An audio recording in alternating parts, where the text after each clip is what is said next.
Vamos a la que me han recomendado, que corresponde a lo que es la patología o enfermedades pulmonares. La bibliografía, como ya se anticipaba también, eso está en Robbins. De lo que voy a hablar es de Robbins y alguna otra cosa más que deben estar conociendo como complemento, simplemente.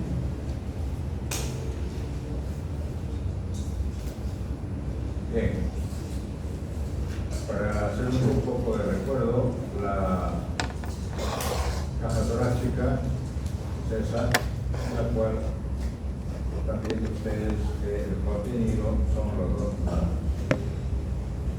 Está completamente ocupado sus espacios torácicos derecho e izquierdo por el parénquima pulmonar, que está inflado, lleno de aire, que es la función que desempeña. Este otro es el porte, en la cual se ve la superficie del parénquima pulmonar. Es uniforme, es homogéneo con sus vías respiratorias, es líneo, y el parénquima propiamente dicho que está compuesto por los bronquiolos respiratorios y los alveolos. Esponjoso, porque a la larga es eso, está con aire.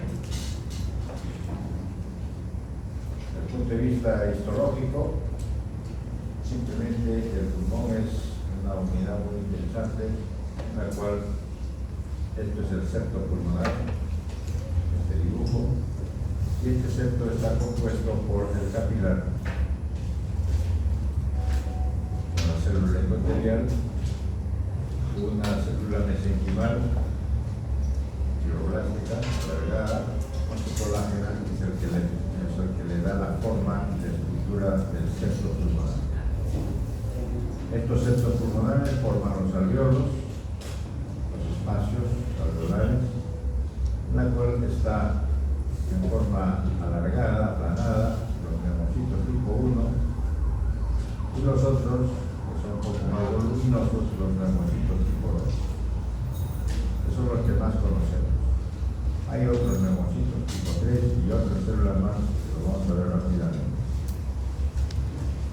De tal modo de que la función del pulmón está en esto, que es el intercambio del aire que está acá en el espacio alveolar, se va a meter, o sea, el oxígeno, se va a meter al capilar, y a la vez el anhídrido carbónico del capilar se va a difundir hacia el alveolo para que salga al exterior. Esa es la función. Y ahí está. Este es el septo pulmonar,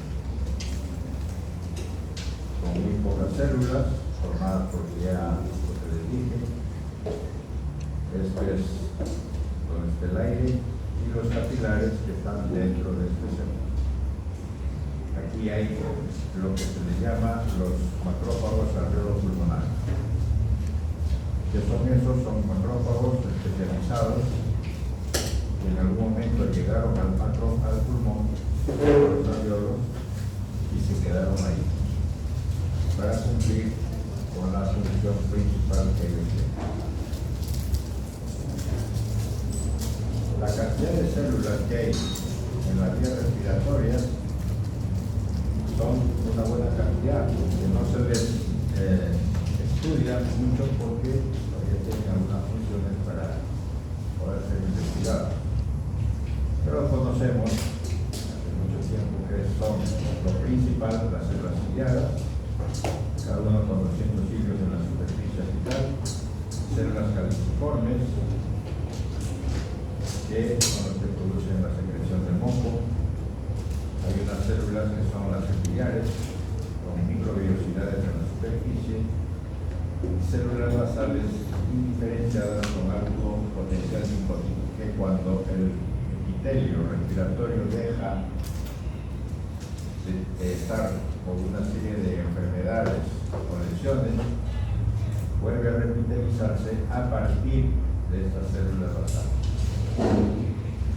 Hay otras que son las células pequeñas, granulares, que pertenecen a lo que antes se le llamaba las células Amplu, que ahora se les llama las células neuroendocrinas difusas, que son las que regulan la función secretora y otros elementos más que están involucrados en esto. Esa es una de las cosas más interesantes que tiene este pulmón, ya que es parte que se ha involucrado dentro de las células del aparato respiratorio. En los bronquiolos, forma margen entre las zonas de la conducción y respiración, se distinguen otras células. Los bronquiolos respiratorios es un pequeño espacio muy importante. Eso ya lo vamos a ver. Hay células ciliadas, células microvillarias, las células granuloras, las neuroendocrinas y las otras, esta es la diferencia, entonces están acá arriba también, las células bronquiolares conocidas las células Planck o células Planck. Una cosa particular que se encuentra en el bronquiolo respiratorio.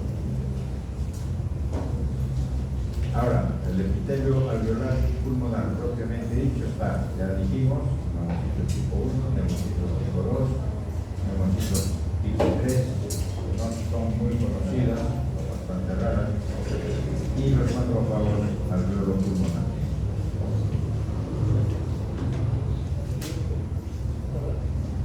Esto simplemente para que lo conozcan, porque esto es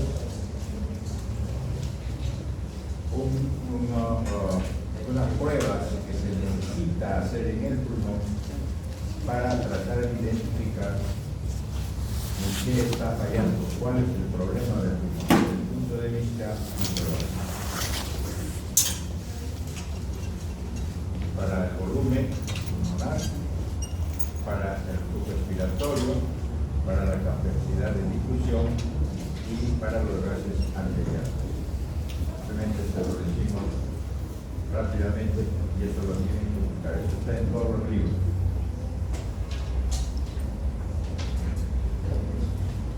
Esto es lo que vamos a revisar ahora. Es parte de lo que está en el libro de Robin. Y comenzaremos con esto. La telectasia.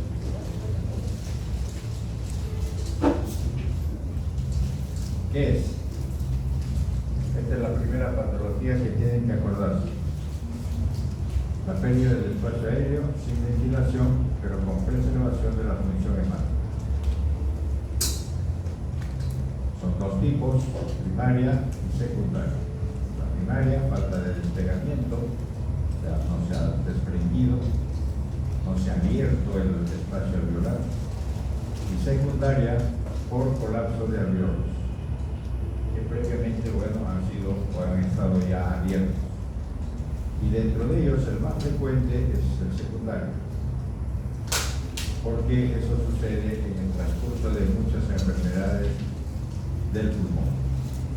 Son de tres tipos, como ven acá: de tipo fluidivo, o por absorción, tipo compresivo y por contracción.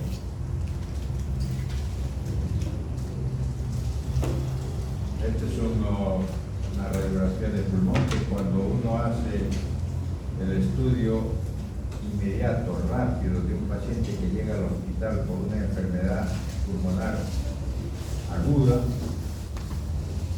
y que el médico todavía no sabe a qué se debe, porque viene con una severa disnea, jadeante, sin poder respirar, se lo encontraron en la calle y llega al hospital y tratan de ver por qué es el problema. Una de las cosas que primero tienen que hacer, evidentemente, primero dándole los auxilios correspondientes, es hacerle una radiografía simple del pulmón. Ahí está, y con esto el médico va a saber dónde está el problema. Uno de los dos pulmones está mal.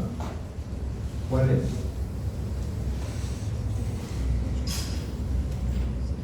Pregúntense en su cabeza, respóndanse en su cabeza. El que está mal acá es este lado, el pulmón derecho. ¿Por qué? Porque los rayos X han pasado sin ningún problema de obstáculo, de un lado para otro. Y cuando pasa sin problemas, se siente color. Y aquí está. ¿Qué significa? Que el pulmón se ha colapsado. Apenas se le da toda la ayuda, toda la oxigenación que se necesita, ese paciente le van a tener que preguntar qué pasó. Lo más probable es que haya tenido ha sufrido un accidente o ha sufrido un asalto en la cual le hicieron una punción en el pulmón y lo colapsaron. Y y así sucede todo el tiempo. Entonces, como ejemplos de lo que les dije del tipo de atelectasia, que es lo más común, lo más frecuente que se ve en la práctica médica, es esto.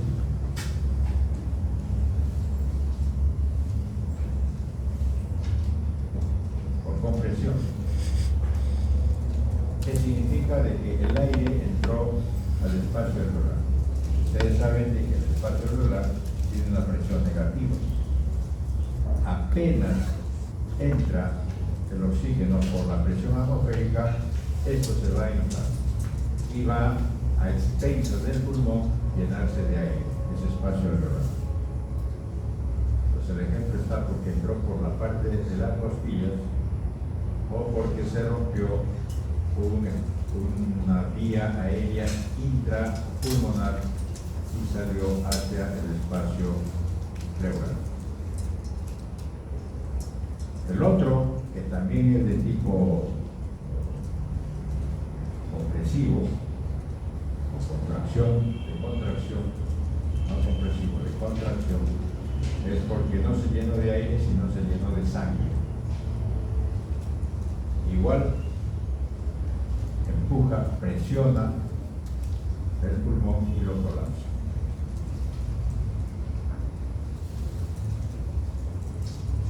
Ese es el tipo compresivo. Igual que no es contracción. Contracción es esto.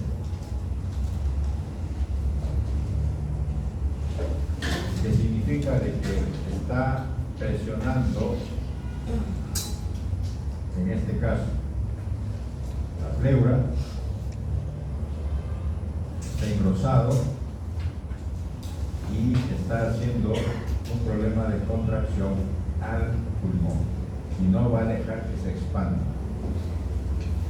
Está contrayendo.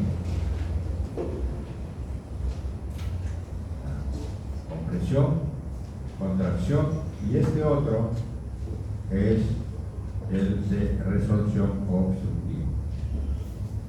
Este es un ejemplo de un fragmento de moco, secreción dura, que está en la laringe, que esto se ha ido por la tráquea, ha ido a uno de las vías grandes del pulmón derecho e izquierdo, al tronco, y ahí se quedó, se estancó, se clavó y ya no deja entrar el aire. Y el aire que está atrapado dentro de ese pulmón, poco a poco va a reabsorberse y va a hacer lo que se le llama la atelectasia por resorción.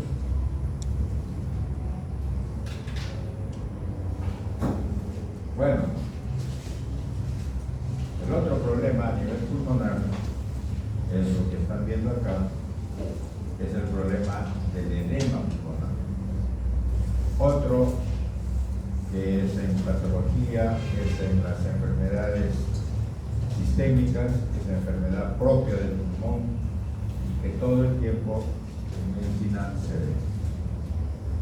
Como ya dijimos en el ciclo pasado, el edema pulmonar es simplemente cantidad de líquido dentro de los alveolos pulmonares, los espacios alveolares. Y se puede deber a todos estos que ya lo conocen. Por incremento de la presión hidrostática, incremento de la presión venosa, disminución disminución de la presión osmótica, obstrucción de los linfáticos, que es un poco más raro que digamos, pero existe, lesiones directas del tejido pulmonar, problemas bacterianos, aspiración de líquido, radiación, trauma en el pulmón, o lo que fuera. Y lesiones indirectas cuando el problema es no en el pulmón, sino en cualquier otro órgano y que secundariamente el pulmón va a lesionar. Ahí están todos estos. Y hay otros de origen indeterminado, por ejemplo, que nosotros tenemos en nuestra patología en el país, que es el problema del edema de las grandes arterias. Y otro, el tipo neurogénico, cuando hay trauma a nivel del sistema nervioso central.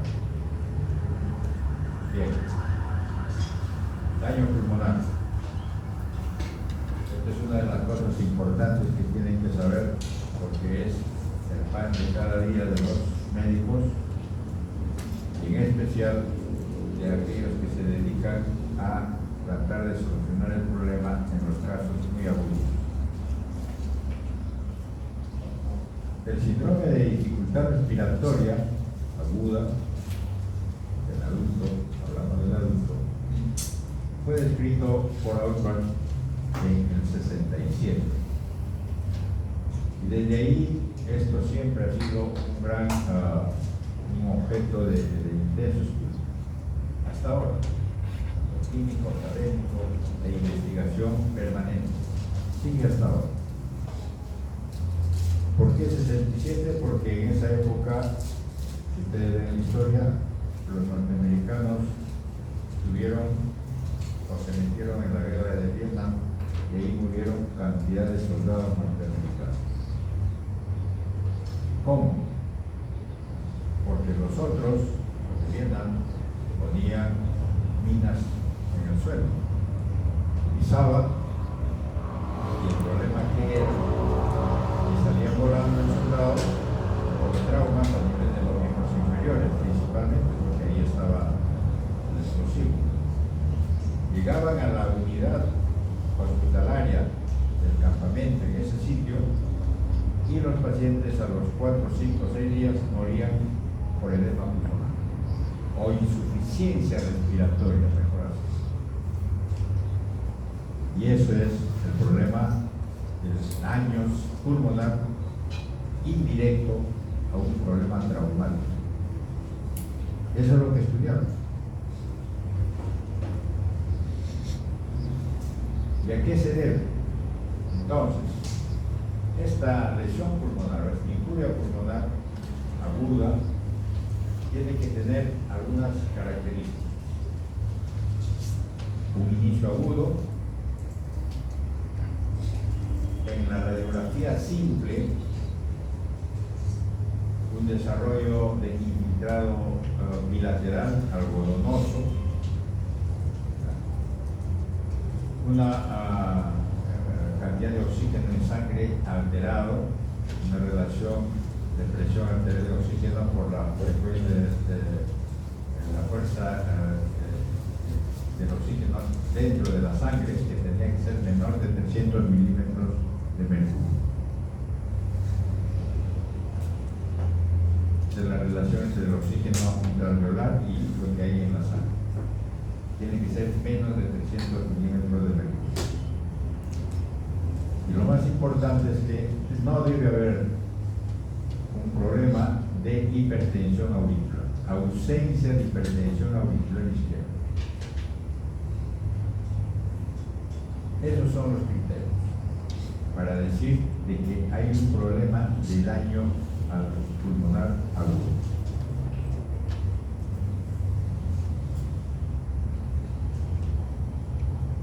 Ahora, con estos tiempos, es mucho más fácil identificar ya no con una radiografía, es una gran opacidad irregular, difuso, bilateral de los pulmones. Eso es el síndrome de dificultad respiratoria aguda de la adulto. Ahora, este síndrome, en lo evolucionando, ha ido cambiando. Es una insuficiencia respiratoria. Ahí están viendo ahí los dos pulmones.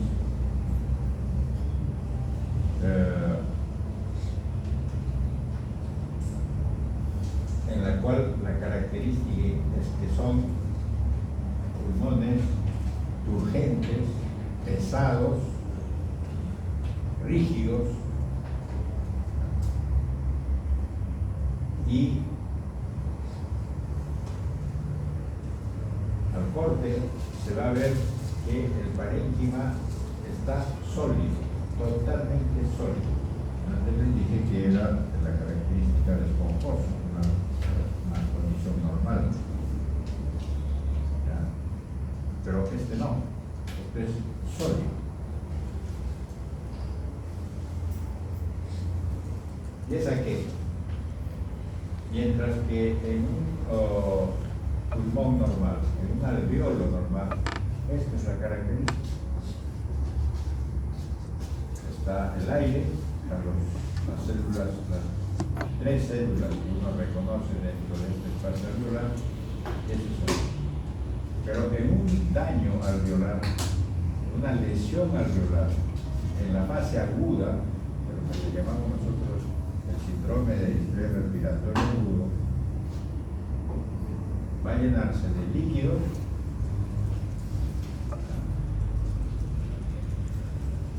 se inactivan los elementos surfactantes, lo que normalmente debe de haber, va a haber leucocitos, polimerasas nucleares, macrófagos,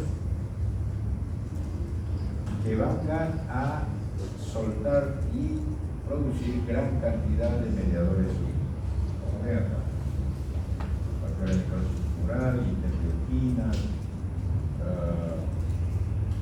6, 10, factores reactantes, proteasas, va a lesionar a las células de tipo 1, lo van a necrosar.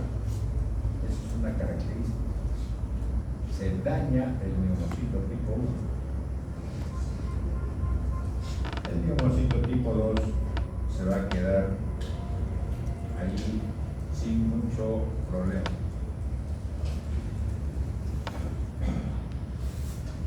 Va a ser estimulado la presencia de fibroblastos.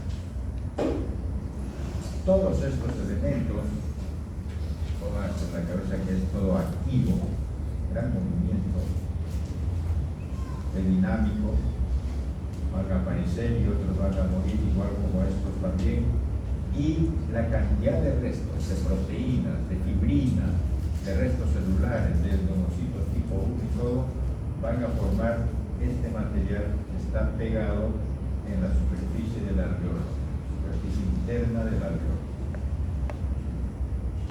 Eso es lo que se llama membrana hialina. A su vez, igualmente, en el capilar va a haber gran movimiento de células, con todos los elementos que ustedes han conocido sobre lo que es un problema de inflamación. Y ese es el pulmón de Sjögren. Entonces, le dije 3 nombres: daño alveolar difuso, síndrome de distrés respiratorio agudo del adulto y pulmón de Sjögren. Los 3, digamos que son sinónimos. Pulmón de Sjögren lo utiliza mucha gente, muchos médicos en diferentes condiciones. El síndrome de dificultad respiratoria aguda lo utilizan más los médicos intensivistas, que son los que manejan directamente este tipo de casos. Y daño alveolar difuso lo utilizan los anatomopatólogos para describir de acuerdo a su sitio que es la formación de membrana hialina, que se traduce en necrosis de neumocito 1, daño endotelial, exudación del plasma, fibrina, restos celulares, etc. Todo surge, todo sugiere, hasta ahora se piensa piensa que el primer problema es el daño del endotelio en el capilar del septo pulmonar. Y estos son una cantidad de elementos que son los que pueden causar el síndrome agudo respiratorio, respiratorio agudo, que también se le llama enfermedad de membrana hialina en los pediatras, en neonatología, eso también ya lo han revisado. Y son todos estos, desde procesos infecciosos,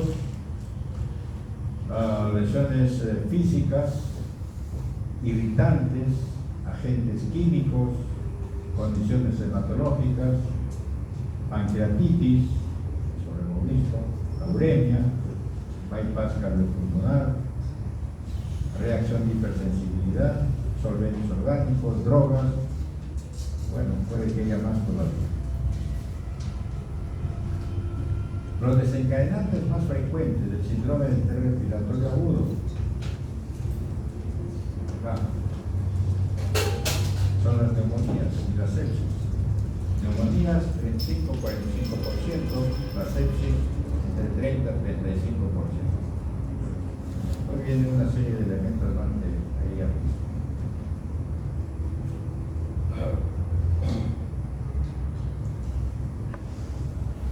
Ustedes se habrán acordado, eso lo vamos a ver también ahora, sobre el famoso COVID-19. Que una parte de esos tipos de pacientes que han fallecido inevitablemente han llegado a esta fase de un síndrome de distrés respiratorio agudo de la adulto. ¿Cómo se ve en el pulmón? Ya vimos la parte macroscópica, la microscópica es eso. No hay mucho elemento inflamatorio en los septos, lo que sí está engrosado. Eso depende de las fases. Está engrosado los septos pulmonares, los espacios alveolares están disminuidos y lo que más se reconoce es esta membrana rosada, aquí, que está cubriendo el alveolo. Eso es lo que más caracteriza a esto.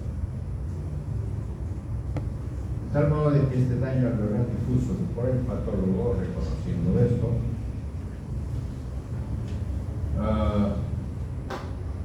ya dijimos, está metido dentro de todos estos elementos.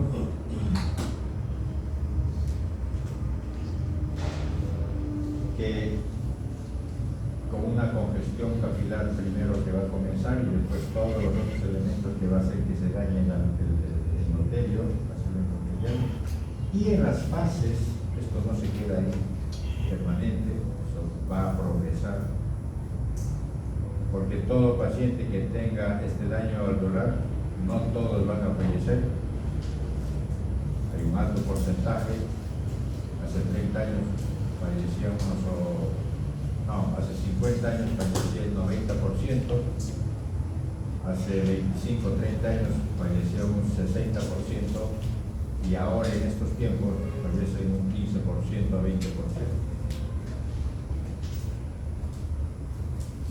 Lo que sucede en el transcurso de la evolución de esta enfermedad, aquí está la membrana hialina,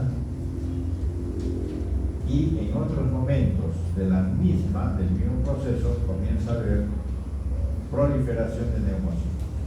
¿Qué neumocitos? Del tipo 2. Que es el que sirve a la larga para reemplazar al neumocito tipo 1. Se transforma en neumocito tipo 1. Por eso hay estas células que son los neumocitos 2 que comienzan a proliferar para reemplazar a los neumocitos tipo 1.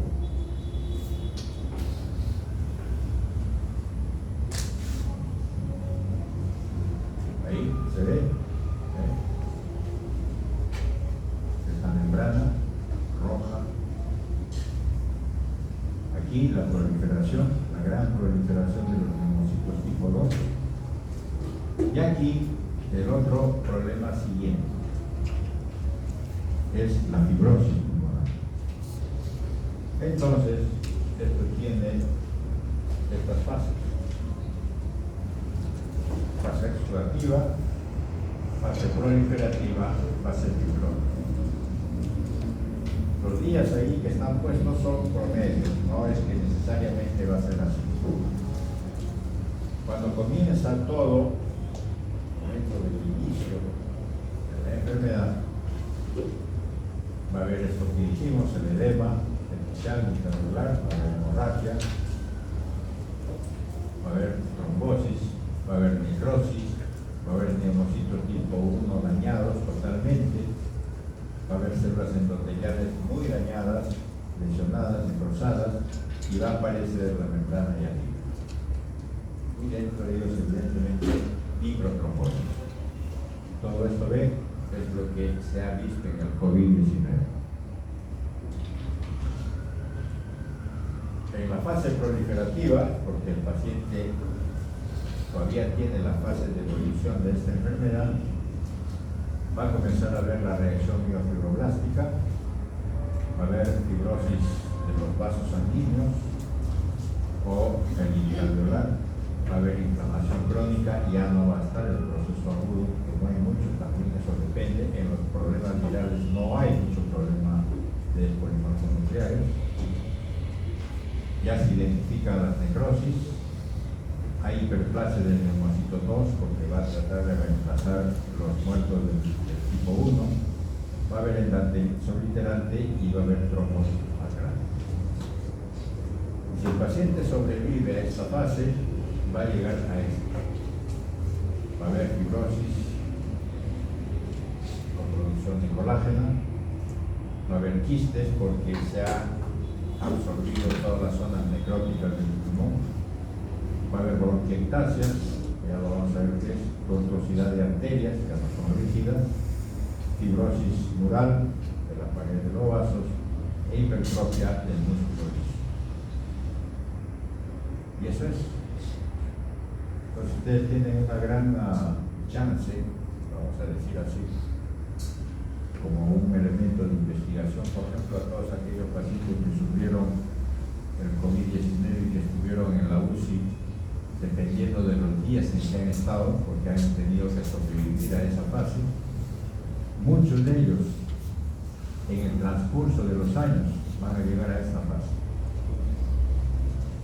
dependiendo de la gravedad en que estuvo dañado su pulmón. Bueno, esto simplemente para decir que en la hipoxia neonatal va a haber membrana hialina, por todo lo que ustedes ya saben, además simplemente recuerdo, y en el adulto, por lesiones alveolares agudas, va a haber también membrana hialina.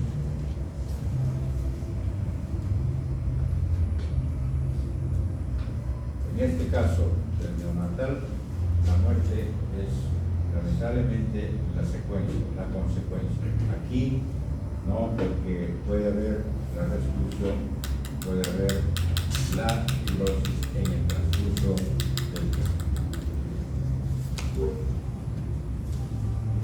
En el pulmón, los clínicos, sí, los neumólogos, y eso lo estarán viendo en los hospitales, normalmente separan y ven al pulmón con dos problemas que se encuentran en la mayoría de los casos. Todos buscan eso. O es un problema de un pulmón con enfermedad obstructiva, o es un pulmón con enfermedad de tipo restrictivo. Esa es la característica. Es así. Entonces, lo primero que los neumólogos buscan en un paciente que tiene enfermedad pulmonar crónica es decir, si es un problema obstructivo o si es un problema restrictivo. ¿A qué es enfermedad obstructiva? Obstructiva es por un aumento de la resistencia al flujo de aire. qué? Porque está causándose por una obstrucción parcial o completa en cualquier nivel del sistema de los conductos o de las vías respiratorias. Eso es un problema común.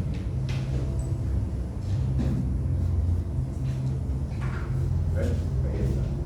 Desde la tráquea, los bronquios, bronquiolos, hasta la vía respiratoria.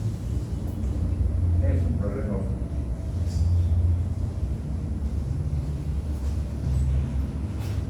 ¿Cuáles son las enfermedades que están encajonadas dentro de este problema pulmonar?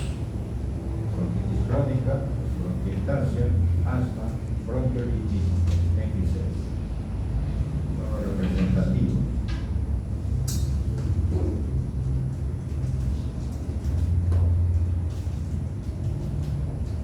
Esta es dentro de lo que les dije, de las pruebas que se tienen que hacer para la función pulmonar, están estos dos.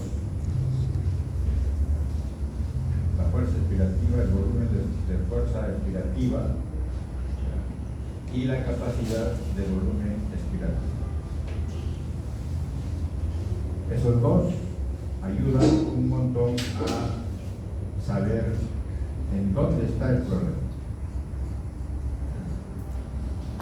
Este volumen expiratorio forzado, también la forma de decirlo, de la capacidad vital forzada, esto lo hace con un aparato que es el espirómetro, la espirometría.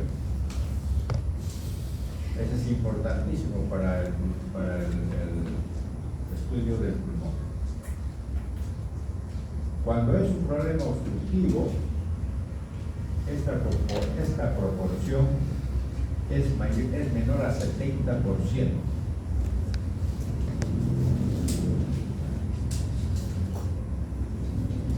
Cuando en esta prueba de función respiratoria encuentran que es menor de 70%, el neumólogo inmediatamente dice, ya, correcto, entonces lo vamos a calificar a este caso como un problema obstructivo, cualquiera que sea estas opciones.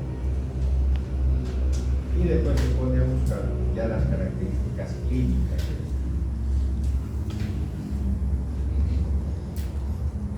Bueno, ¿cuál es el espectro? Déjalo rápido. Bronquitis crónica. El sitio anatómico es el bronquio. Los cambios patológicos más importantes es una gran hiperplasia de glándulas mucosas que se encuentran en la pared del bronquio.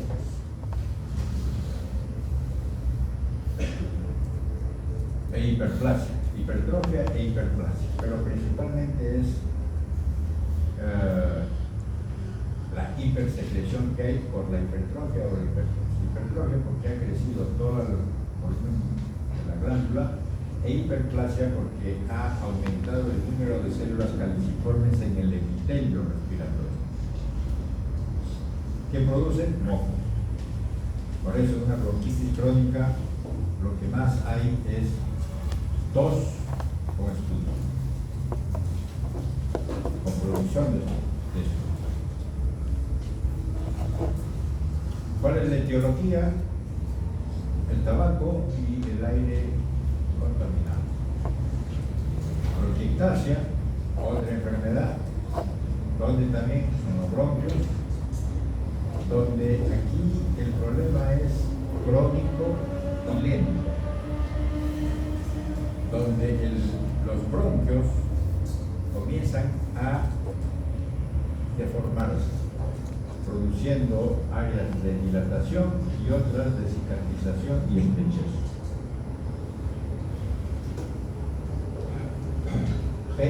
La parte etiológica es procesos infecciosos, persistentes o severos.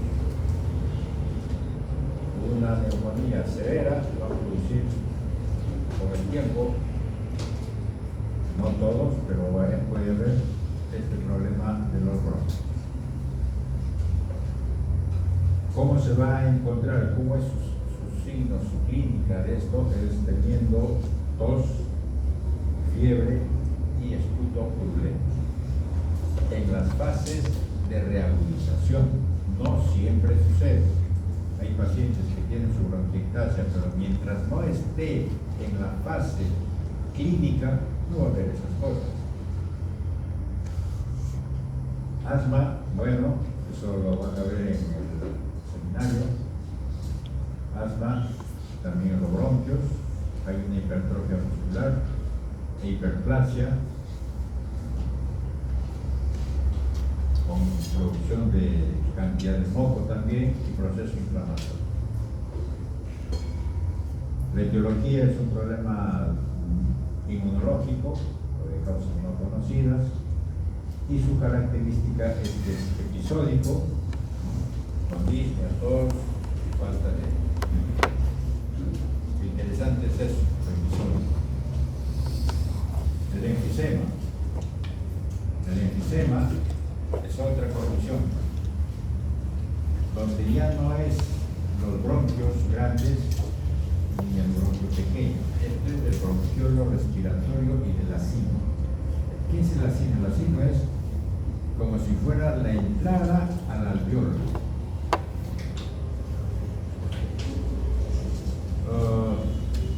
¿Qué es?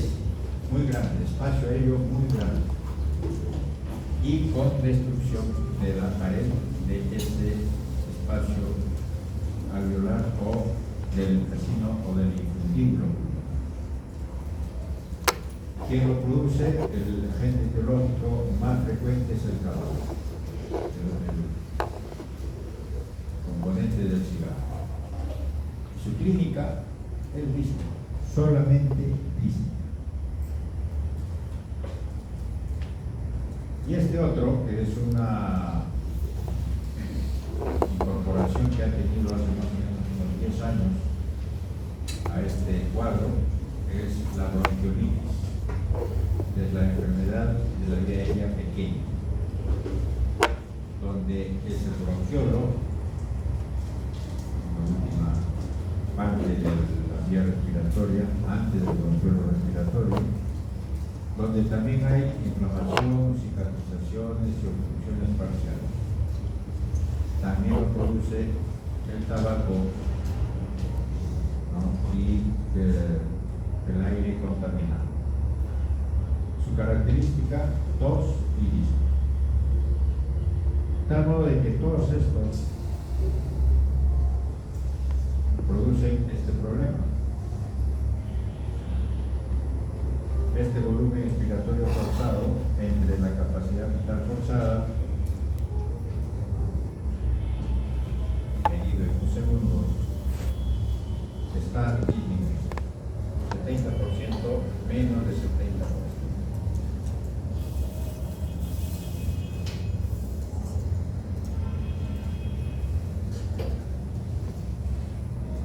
Ahora, esto se puede cruzar.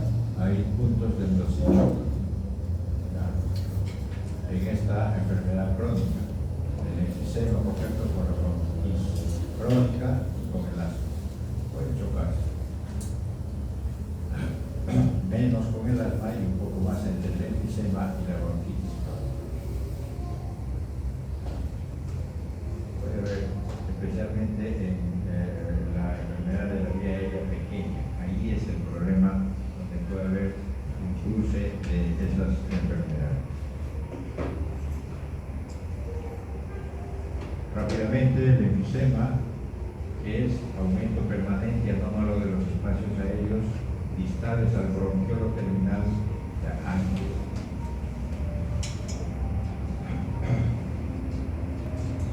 Desde el bronquiolo respiratorio, acompañado de destrucción de sus paredes y sin signos de fibrosis.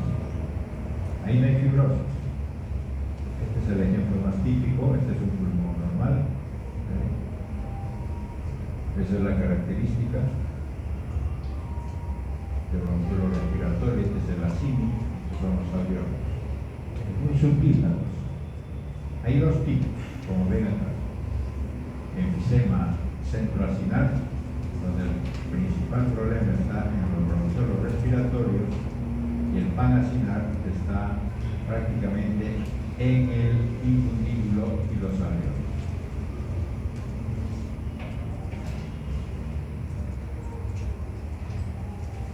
¿Cuál es?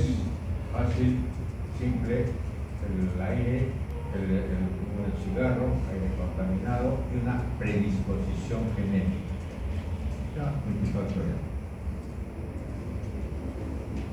¿Por qué la predisposición genética? Porque ahí tiene que ver con la enfermedad o con una falla en la alfa-1 antitrypsina.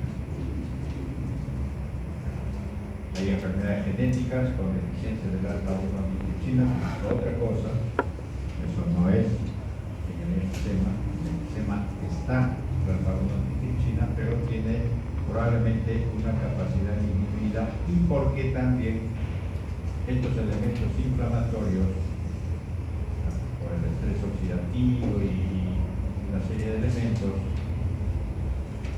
van a hacer de que estas células inflamatorias van a producir cantidades de proteasas. Y las proteasas no son bloqueadas por la alfa-1 antitrypsina, que es una proteína que se produce en el hígado o en el macrófago. Si no hay la suficiente cantidad de esta antiproteasa, que es la alfa-1 antitrypsina, esta proteasa, ¿qué va a hacer? Dañar las fibras elásticas de los acilis, del infundíbulo y de los bronquiolos respiratorios, para comenzar a dilatar, especialmente los bronquiolos respiratorios, para comenzar a que esa parte del pulmón, de la función pulmonar, comience a dilatarse y ya no hacer el problema del movimiento del oxígeno. Eso es, la verdad es eso. Esa es la característica.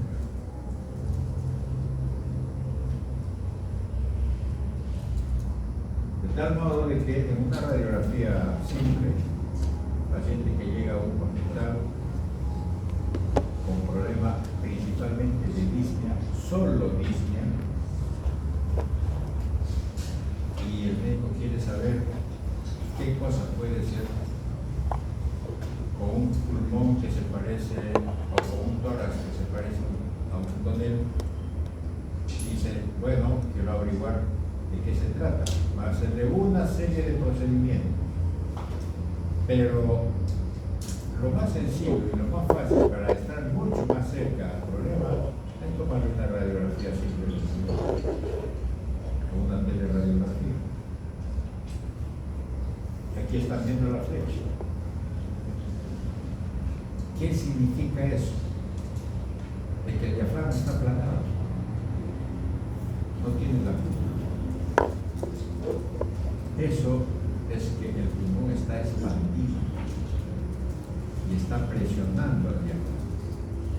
¿Enfisema? Son cosas así que uno tiene que basarse y guiarse para hacer un diagnóstico más rápido. Hay varios tipos de enfisema, ya dijimos. Este es el centroacinar, por el pulmón, el cigarro, la función.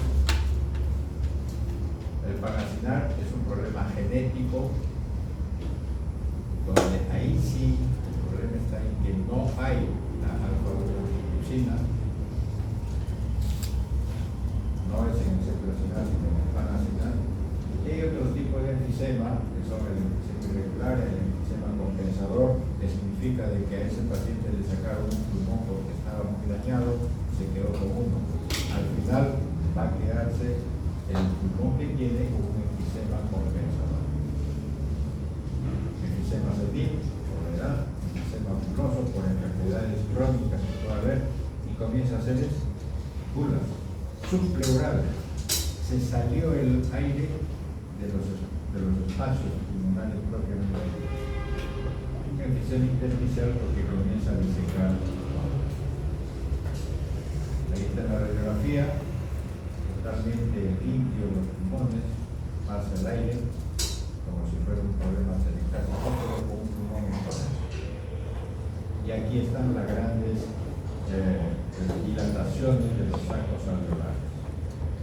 La flecha que está señalando el daño del bronquiolo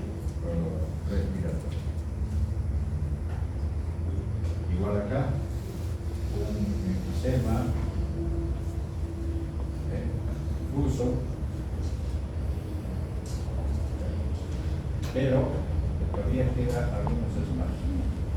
Estos más grandes son el problema. Sema centroaxial. En cambio acá está totalmente con cantidades de espacios alveolares dilatado.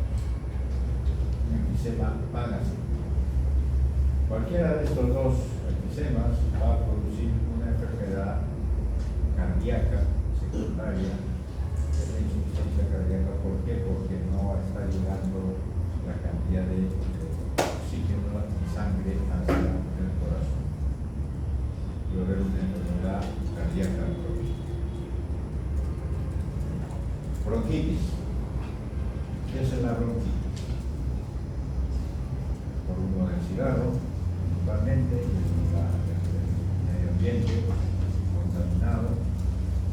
Es una convención, es decir, bronquitis, cuando un clínico, un neumólogo, a un paciente lo califica de bronquitis, usted tiene bronquitis crónica, es que ha tenido que utilizar para ese diagnóstico un problema de convención. ¿Qué es una convención? Es un acuerdo que ha habido entre neumólogos y patólogos para decir a qué le llamamos bronquitis crónica. Dice,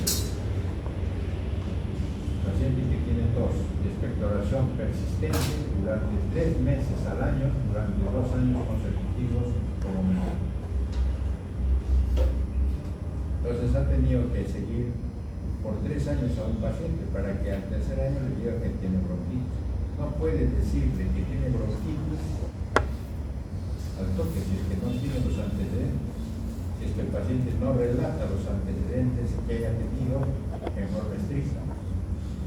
Esto es una bronquitis crónica. Esa es la característica. Hay un síndrome, hay una forma de identificar eso por histología, pero a todo paciente que tiene bronquitis crónica no se le hace pues una biopsia ni sacarle un pedazo de bronquio, eso no es así. Por lo tanto, esta es una típica enfermedad de diagnóstico clínico. Lo que sí sabemos, nuestras copias en los estudios histológicos de pacientes que fallecieron con bronquitis crónica, hay una serie de cambios a nivel del bronquio, con el proceso inflamatorio crónico. Un índice de Rey está acá, se ve en el libro de los hay hiperreactividad de los bronquios, con broncoespasmo, y algunos neumólogos le llaman eso bronquitis asmática crónica. Es un término que simplemente es por la parte clínica. Y al final también hay uno que se llama bronquitis crónica con obstrucción crónica al paso del aire y le llaman bronquitis crónica obstructiva. Son fases muy finales del problema. ¿Correcto? Hay hipersecreción de moco, aumento del número de células calciformes y hay manifestaciones de obstrucción. Y la bronquiolitis, como dijimos antes, es la más pequeña, se acompaña con problemas obstructivos crónicos, con cor pulmonar. Va a haber cambios a nivel del epitelio respiratorio, con metaplasia. Ustedes saben que la metaplasia, en estos casos, igual como en el tubo digestivo, va a haber metaplasia a células epiteliales planas, o sea, epitelios famosos, y eso con el tiempo produce atipia que puede producir cáncer. Aquí está las diferencias entre una bronquitis y un enfisema. No es mucho el problema de identificaciones de esto, ya dijimos. Es difícil. Desde el punto de vista macroscópico, esta es una bronquiectasia bastante severa, con moco dentro de la luz bronquial, grandes dilataciones, irregularidades e infecciones persistentes. Si uno corta a lo largo de la vía respiratoria, va a encontrar estos bronquios. Son son como una especie de gusano, de paredes muy gruesas, muy deformes y rígidas. Ese es el problema de la bronquiectasis.